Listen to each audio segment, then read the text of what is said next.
сайн байцгаана уу? Америкийн нэгдсэн улсын Колорадо мужийн нийслэл Денвер хотоос бэлтгэсэн сурвалжлагаа үзэгч та бүхэнд хүргэх гэж байна.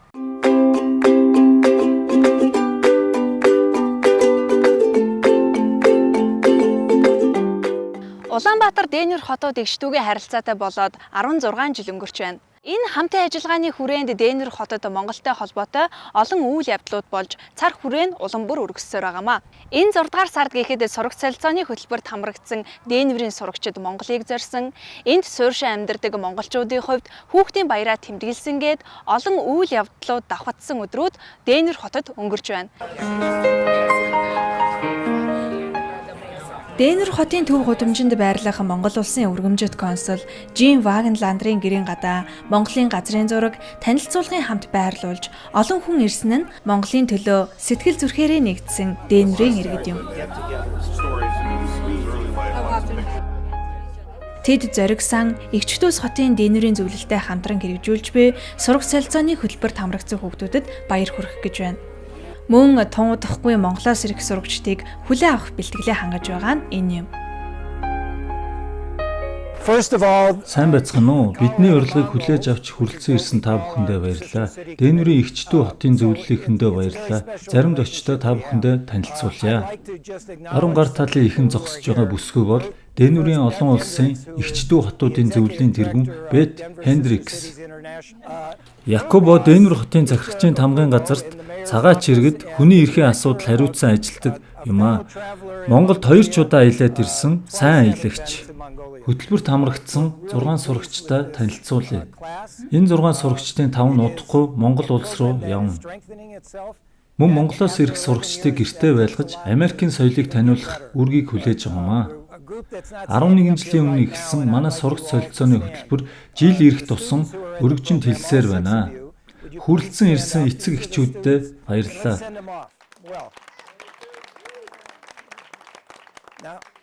3 жилийн өмнө Бриджид манай хөтөлбөрт хамрагдаж байсан юм аа. Та бүхэн Колорадо мужийн хамгийн өндөр босготой тэтгэлэг хөтөлбөр болох баачрын тэтгэлгийн тухай сонсож байсан байхаа. Манай Бриджид энэ жил тэтгэлэгт шалгарсан 40 оюутны нэг нь болсон. Ирэх жилээс Колорадогийн коллежид суралцсанаа. Ингээд Бриджидийг Монголд аялсан туршлагаасаа хуваалцахыг хүсэж байна. Сайхан танилцуулга хийсэн танд баярлалаа. Монгол явж ирснээс хойш 3 жил өнгөрчээ. Миний амьдралдаа явж үзсэн цорын ганц гадаад улс бол Монгол байсан. Энэ тухай би хүмүүст ярих их дуртай.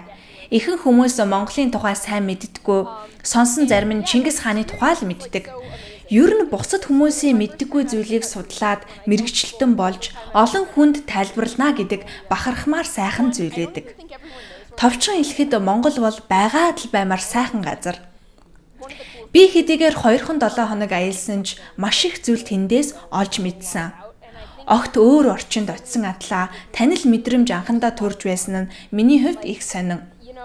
Дэлхийн нөгөө бөөрөнд амьдарч буй хүмүүстэй найзалж нөхөрлөнө гэдэг дөнгөж сургуулаад өргөсөн миний хувьд олзуурхуштай сайхан зүйл л дээ. Үе тэнгийнхээ Монгол хүүхдүүдтэй уулзахад бидний тоглодог онлайн тоглоом адилхан харилцдаг сүлжээ ижлэхээ атлаа бидний амьдралын орчин туршлага маань тис өөр. Энэ бүхнийг олж мэдэх тусам би амьдралыг өөр нүдээр харах болсон. Одоо ингээд мэрэгжилтэн болчихсон та бүхний өмнө туршлагаа хуваалцаж байгаадаа баяртай байна. Удахгүй Монголыг зорих гэж би та нарыг урт аялал, удаан үргэлжлэх адал явдлууд хүлээж байгаа гэдэгт би эргэлзэхгүй байгаа. Түүний зэрэгцээ үдсэн шин зүйл бүхнээ бусадтай хуваалцах, давхар хариуцлага хүлээж байгаа гэдгээ ухаарах хэрэгтэй.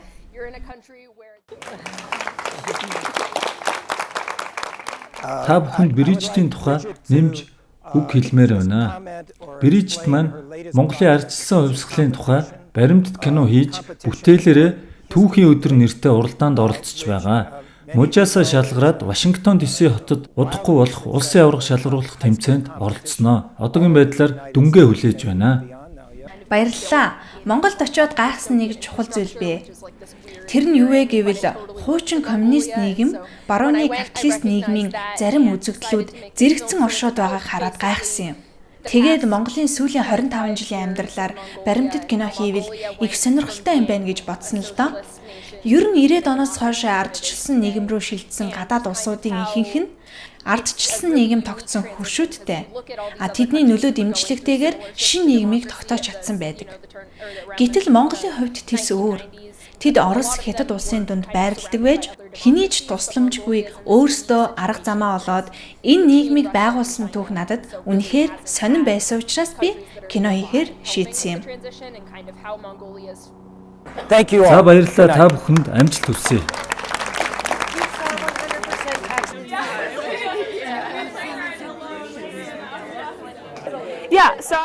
Сайн байна уу? Намайг Аудрey гэдэг.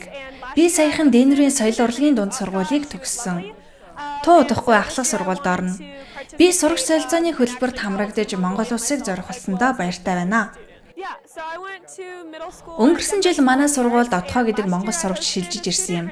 Монголын тухай отгоогоо сонсоод тийм сайхан улсыг очиж үзэх юмсан гэсэн хүсэл анх төрсөн л дөө. Дараа нь сурагч солилцооны ийм хөтөлбөр байдгийг мэдээд хамрагдахаар шийдсэн.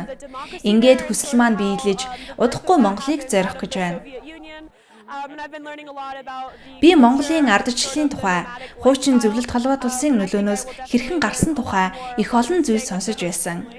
Мөн нүүдлийн соёл иргэншлийн онцлогийг их сонирхон судалсан л та. Одоо Монголд очиод илүү ихийг олж мэдхийг хүсэж байна. Монголчуудаа маш их баярлалаа. Бид танаа сайхан оронд туу удахгүй очих болно. Миний хувьд интернетээс олж уншсан цөөх хэдэн мэдээлэлээс өөр юу ч мэдэхгүй Монгол очиж байлаа. Монголд очиход миний төсөөлж байснаас өөр соёл, өөр амьдралын хэм маяг намайг өгсөн ч бүгд л гайхмаар сайхан байсан. Түүнээс хойш илүү ихийг мэдэх хүсэл улам бүр оргиж кино хийсэн. Одоо солилцоогоор Монгол руу явах гэж байгаа сурагчдаа олон шин зүйлийг өөртөө нээхэд үргэлж бэлэн байгаарай гэж хэлье. Энэ аялал өөрийгөө шинээр нэг сайхан боломж юм шүү. Би сурагч солилцооны хөтөлбөрт хамрагдаж байгаа сурагчдыг хариуцсан авч явна. Би 30-аад удаа Монголд очиж байсан. 1996 онд би анх Монголд очиж байлаа. Монгол миний хувьд тис өөр ертөнц байсан. Харин одоо бол би оюутнуудаараа дамжуулан Монголыг өөртөө ахин дахин шинээр нээж байна. Үнэхээр сонирхолтой. Маш хурдцтай өөрчлөгдөж байгаа өнөөгийн Монголыг хангалттай сайн мэднэ гэж би хэлж чадахгүй. Гэхдээ зарим монгол хүмүүс надтай уулзаад та надаас илүү Монголын тухай мэдэх юмаа гэдэг. Магадгүй би Монголыг өөр өнцгөөс хардаг байж болох юм. Тийм учраас хүмүүст тэгж санагддаг баг. Би Монголын тухай судалдаг, ном сонин их уншдаг, материал их цуглуулдаг.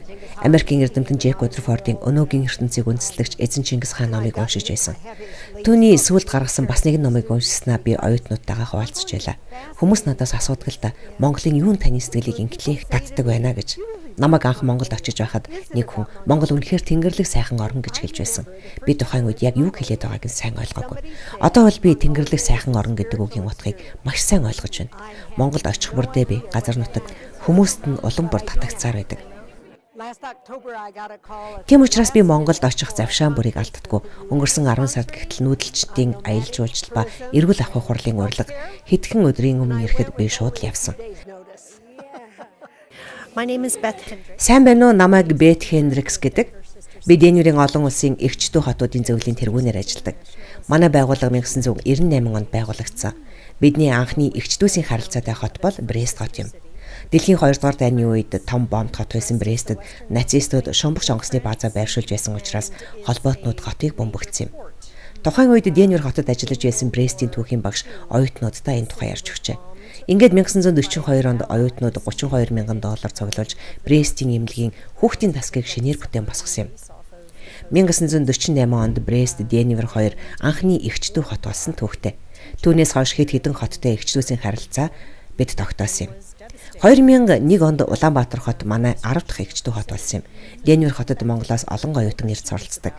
Тэд төгссөнийхөө дараач харилцаа холбоогоо тасдалгүй тус тэмтэй байдагт бид бахархдаг юм. Манай хоёр хотод ижил төстэй зүйл олон бий. Бид боловсролын салбарт төсөл хөтөлбөр төлхөө хэрэгжүүлж амжилттай ажиллаж байна. Монголын парламентын 9 гишүүн манай Денвер хотод боловсрол эзэмшсэн. Денверийн их дээд сургуулиуд Монголоос оюутан хүлээж авахдаа үргэлж баяртай байдаг. Мөн бизнес, эдийн засаг, аялал жуулчлалын салбарууд харилцан хөгжиж байна. Тухайлбал Денверт төвтэй уул уурхайн хүнд машин механизмын худалдаа эрхэлдэг Wagner Equipment хариуцлагатай компани Монголд томоохон салбарын амжилттай ажиллаж байна. Энэ бүх харилцаа холбооны суурийг Жим Вагенландер тавьсан юм. Цаашид хоёр хотын хамтын ажиллагаа улам бүр өргөжин хөгжинэ гэдэгт би итгэлтэй байна. As far as Денвер хотод амьдарч байгаа монголчуудын хувьд хүний эрх, иргэний эрх зөрчсөн таагүй байдал үүсгэж байсан тохиолдолд би таарч байгаагүй. Ер нь манай Денвер хотын монголчууд сайхан хүмүүс байдаг. Тийм ч учраас ямар нэгэн асуудлаар тэднийг бидэнд хандахад аль болох нааштай шийдэж өгөхийг хичээдэг. Би Улаанбаатар хотод 2 ч удаа зочилж байсан.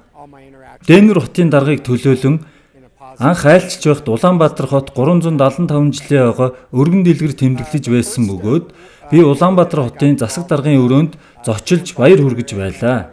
Дараа нь би Денвер хотын даргын хамт Улаанбаатар хотод мөн зочилсон. Ийхүү ажил төрлийн хуваарьч, найз нөхдийн хуваарьч монголчуудтай би улам ойр дотн болж байна. Манай хотод ирж суурьшиж байгаа монголчуудын хувьд тээврийн хэрэгслийн чиглэлүүдийг мэдэхгүй, ажилд орох арга замаа олохгүй байх бэрхшээл байгаа нь ажиглагддаг учраас алс холоос ирж байгаа иргэдийг таатаа хүлээж авч харилцаагаа улам бүр бэхжүүлэхийг зорж байна. Мөн монголчуудтай эдийн засаг бизнесийн хүрээнд хамтран ажиллах сонирхолтой иргэд манай хотод олон бий.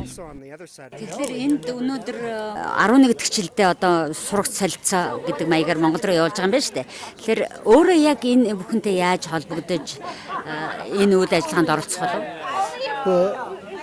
Одоо би өөрөө энэ цугмаар анх ирсэн гэж өөрийгөө бас бодож байна. Ягаад гэвэл анх одоо Монгол улсыг одоо Америк руу гарч ирэхэд энэ Жим Вагланд бол одоо хүмүүс бол энд байсан Монголыг гэсэн хүмүүс аяг тус тэмдэг үзүүлж байсан.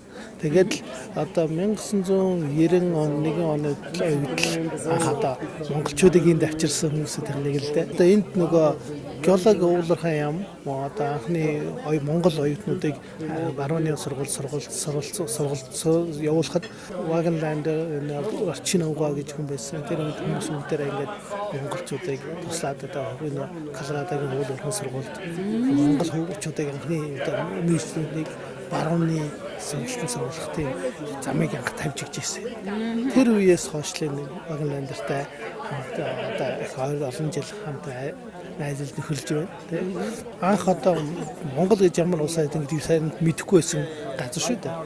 Тэгээ одоо бол Монгол хэд үш манай Денверт нэлээд монголчууд байдсан шүү дээ гэдэг тэр үтгэл бид нар тийш явж яасан ийм явж яасан гэд хэлэх хүмүүс бас нэлээд байгаа. Энэ 10 хэдэн жилд ч одоо 20 30 яваад байхад ч бас нэлээд олон хүн ер нь Монголыг мэддэг болсон. Игчдүү хотуудын Денверийн зөвлөлөд зориг сантай хамтран хэрэгжүүлж буй сураг солилцооны энэ хөлбөрөөр дамжин холбогдсон эдгээр хүмүүс Монголыг зорж буй сурагчдад амжилт хүсч дэмжлэг үзүүлснээр энэ оройг өнгөрөөлөө. Одоо эдгээр хүүхдүүд Монголд байгаа. Тэднийг алс холын аяллаа амжилттай дуусгаад Монгол сурагчдын хамт гэртээ ирэхэд нь бид дахин сурвалжлах болно.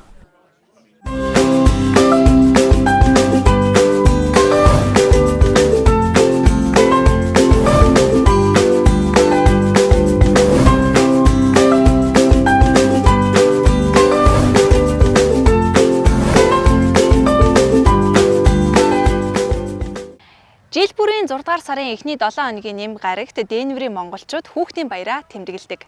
Энэхүү хүүхдийн баярыг Колорадогийн монголчуудын холбооноос зохион байгуулт юм байна. Денвер хотын төвд байрлах Гарланд цэцэрлэг түрээлэнд болсон хүүхдийн баяраас бэлтгэсэн сурвалжилгаа үзэгч та бүхэнд хүргье.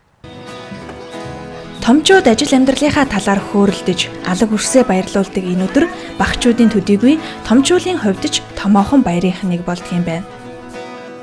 Учрал зэвэрсэн зуны ихэнх сар удаг чанар төг шин сайхан өдөр хоёрхан жавцаараа хорвоо дэлхийг уйраасан хосгүй нэгэн үндэстэн Азийн жээжинд байдаг юм. Энэ бол агуу их Чингис хааны Чингисийн Монгол үлээ. Чи бидний Монгол, Чингисийн Монгол, Чингисийн Монгол, чи бидний Монгол үлээ. Америкад төрсөн. Миний нэр Дүр Тотхын энх хондрох. Би 3 дахь анги сая төрсөн. Тэгээд хүүхдийн баяр амар гоё яадаг юм бол би найзтайгаа тоглоод тэгээд гоё тоглоомтой байдаг. Би хүүхдийн баяр найзтайгаа тоглох дуртай. Тэгээд би Монгол номнууд унших дуртай. Би Батбасны энэс 10 настай Чехийг чаленжгүй ордог хүүхдийн баяр бараг 8 жил орсон байна. Дэлхийг авсан өвдөний хаана дээдэн залбираа.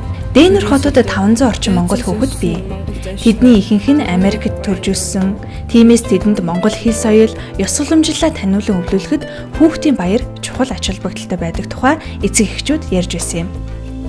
Колорадо мужийн монголчуудын холбооноос 2017 оны хүүхдийн баярын үйл ажиллагаа явагдаж байна. Бид нар жил болгон 6 сарын эхний бүтэн сая өдөр хүүхдийн баяраа тэмдэглэдэг. За энэ жилийн баярын онцлог гэвэл бид нар өвчтэй хүүхдийн бид нар хандив өргөх тийм аян зохиож байгаа. Монгол өв соёлоо уламжлахын тулд хүүхдүүдийн дунд шагаан харва явуулж байгаа. Цэцэн бэлэгт клубээс зохион байгуулсан шагаан харваан тэмцээнд 12 хүүхэд оролцож цэц мэрэгнээ сорьсон юм. Шагаан харваа оюун ухаан ухамсар сэтгэлгээ хөгжүүлэхээс гадна баг хамт олноо хүндэтгэх, нөхөрлөлийг батжуулах ач холбогдолтой юм а. Одоо шагаан спорт нь өөрөө одоо ЮНЕСКОд Монголын соёлын үнэт өв зүйл гэдгээр бүртгэгдсэн одоо ийм бас эртний уламжлалт спорт. Эдгээр бид нар одоо хүний нутагт байгаа ч гэсэн бас энэ спортыг бас Дэнүр хотноо хөгжүүлэе гэж одоо хүчин зүтгэж байгаа. Ер нь бол яг Америкт Сан Франциско, Лос Анжелес, Чикаго, Сиэтл, Сакраменто зэрэг хотуудад бол том шагаан багууд байдаг. Одоо жил болгон аварга зохион байгуулдаг. Одоо энэ жил Америкт шагаан спорт үүсч хөгжснээ 10 жил болж байгаа. Тэгээд энэ ойг Дэнүр хотноо анх удаа зохион байгуулахаар болоод байгаа. Шагаан харваан тэмцээнд авир мэдийн Батууган тэргүүлж их төвшингийн бэлгүн удаалсан бол 3 дугаар байрт Мегмар Сүрэнгийн Эрхэн баяр шалгарлаа.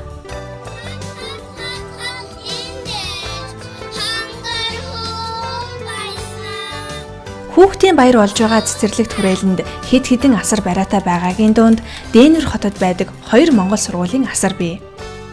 Энд төрж өссөн, ирж суурьсан хүүхдүүдэд их хэлээ зааж монгол ухааныг өвлүүлэхэд энэ сургуулиуд чухал үүрэг үүсгэж байгаа юм. Жил болгон 20-30-аад хүүхэд бүртгүүлж суралцдаг.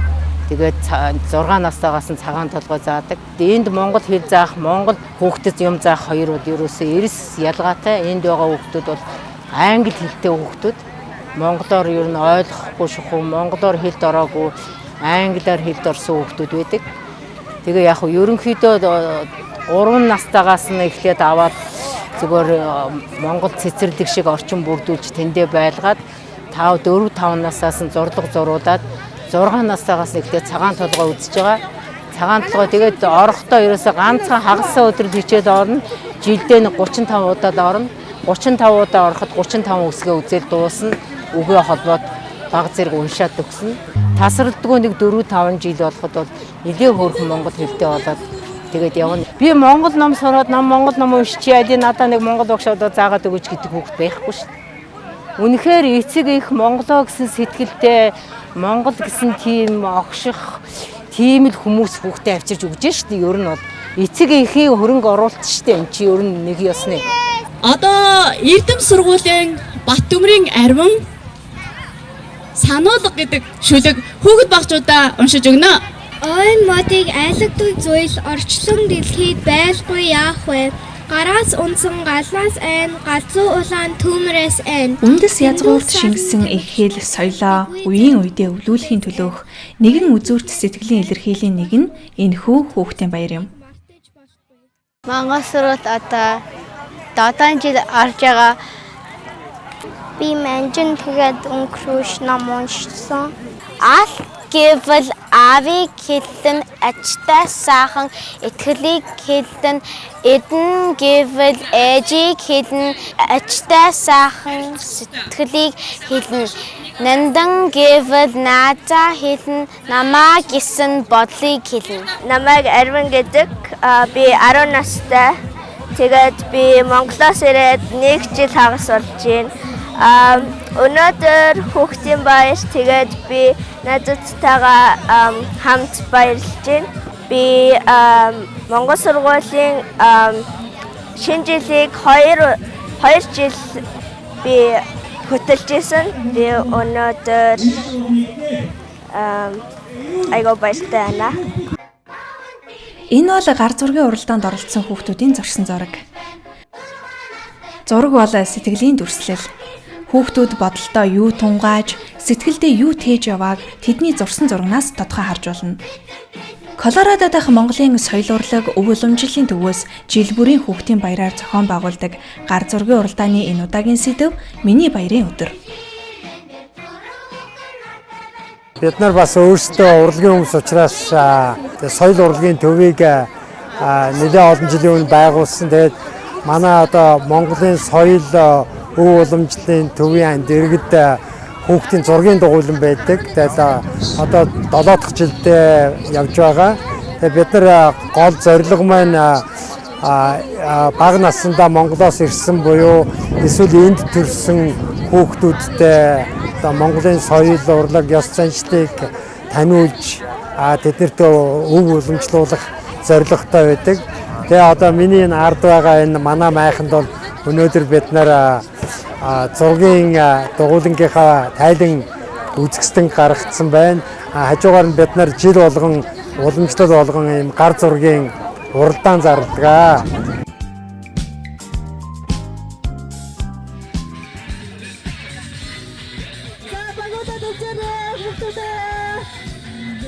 Хүүхдийн баярын үеэр аав ээж хүүхдүүдийн дунд олон сонирхолтой тэмцээн уралдаан болсон юм. Гарланд цэцэрлэгт хүрээлэн энхүү нэг өдөр Монгол хүүхдүүдийн дууфуур баяр хөөрөөр дүүрэн өнчлөө. Чикаго, Вашингтон, Сан Франциско гээд монголчууд суурьсан газар бүхэн хүүхдийн баяраа тэмдэглэж өнгөрөөсөн юм. Монголчууд бид иргэншлийн туршлага, суурьшлийн чадамжийн хувьд харьцангуй залуу үндэстэнчгэлээ оюуны чадамж, дасан зохицох чадварын хувьд хинээс ч дутдаггүй. Тийм ч учраас хаа утсан газараа амжилттай суралцаж амьдран үр хүүхэдтэй их хэл соёлоо өвлүүлэн үлдээсээр байна. Манай сурвалжлах багийн Дээнүр хотоос бэлтгэсэн энэ удаагийн дугаар энд хүрээд өндөрлөж байна. Дараа дахин уулзтлаа баяртай.